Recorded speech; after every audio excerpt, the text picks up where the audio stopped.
They came in the dead of night. Fires lit the village, and the air was thick with screams. A young girl clutched her mother's hand, but the next moment, strangers with cruel faces tore her away.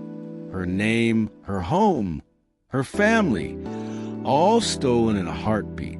She was only 7 years old, alone on a foreign shore, chained and silenced. She faced a fate that would have broken most children. But what no one knew, the girl they called Phillis would one day turn her chains into a voice so powerful it would echo across oceans and generations. Phillis was kidnapped from West Africa, torn from her village where stories, songs, and wisdom shaped her young mind. The traders marched her through forests and rivers, past screaming families, to the waiting slave ship. The journey, the Middle Passage, was a living nightmare. Enslaved Africans were crammed into dark, airless holds. Disease, hunger, and despair were constant companions. Phillis watched as those around her weakened and died. Each day, the Atlantic waves carried away more than water. They carried away childhood, family, and hope. Even in fear, she remembered the songs her mother had taught her, the words that spoke of life, dignity, and freedom. They became her secret rebellion, small sparks that refused to die in the darkness. When the ship docked in Boston in 1761, Phillis was purchased by the Wheatley family, a wealthy household who named her Phillis after the ship that brought her. At first, she was tasked with household chores, sweeping, cooking, serving. But her mind could not be contained. She watched the family read, wrote secret letters to herself, and absorbed every word she could. The Wheatleys noticed her intelligence.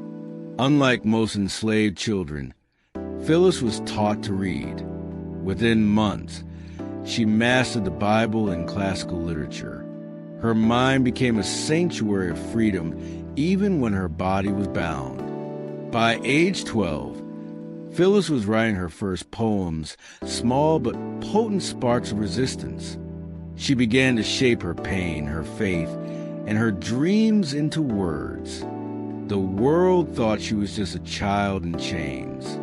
But soon, those words would travel farther than any ship, across oceans, into the hearts of kings, scholars, and abolitionists. And for Phillis, the journey from enslaved child to literary prodigy was only just beginning. By age 12, Phillis was reading fluently in English, Latin, and even Greek, a feat unheard of for any child, let alone an enslaved one. Her poems reflected faith, morality, and deep intelligence, blending African heritage and Christian thought in a voice that was uniquely hers. The Wheatleys recognized her gift. They allowed her to study literature, and soon word of her talent spread across Boston. Scholars and clergy visited just to hear her read. Some doubted that an enslaved girl could produce such elegant verse. So they tested her abilities, asking her to compose and recite poems on the spot. Phillis excelled, leaving all in awe. In 1773, at age 19, Phillis published her first book, Poems on Various Subjects, Religious and Moral. It was more than a collection of poems. It was proof that enslaved Africans could think, create, and inspire. Her work reached England, where abolitionists saw her as a symbol of intelligence and resilience, a counter to the lies that slavery was justified by supposed African inferiority.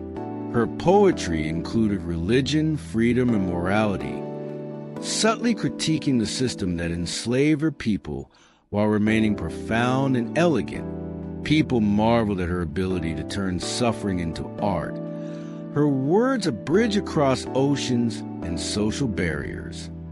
Phillis traveled to England, where she was celebrated by nobility and scholars alike. She met influential abolitionists who saw her story as a rallying cry against slavery. But back in Boston, society was less kind. Her literary fame did not grant her material freedom. She remained dependent, vulnerable, and aware of her place in a world that revered her mind but not her life. Yet Phillis continued to write, teaching herself to turn fear, oppression, and grief into poetry, inspiring generations to come. She had crossed oceans in chains, conquered the minds of scholars, and written words that no one could silence.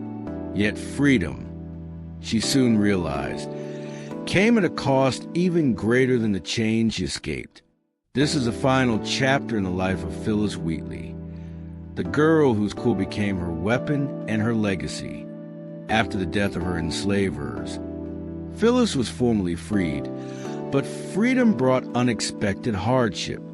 She had no property, no family to rely on, and a society that praised her intellect but ignored her humanity.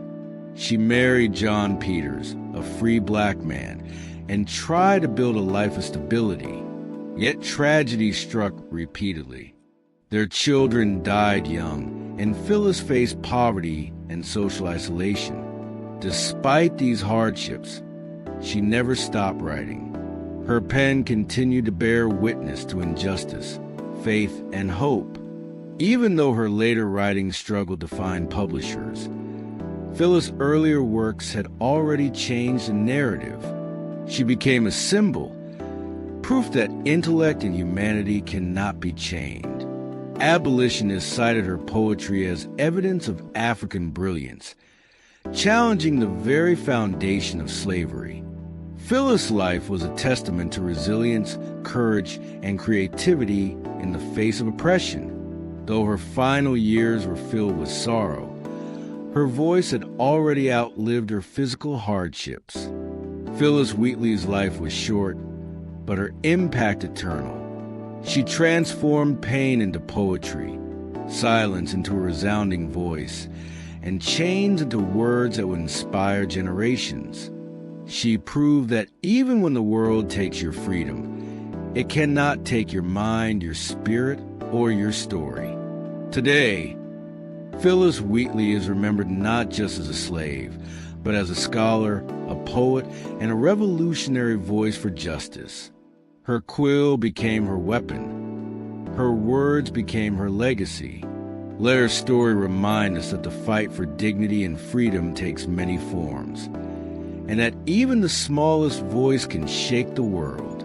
Subscribe to Tales by DOS for more forgotten stories of courage, resilience, and history that the world tried to bury, because these voices deserve to be heard.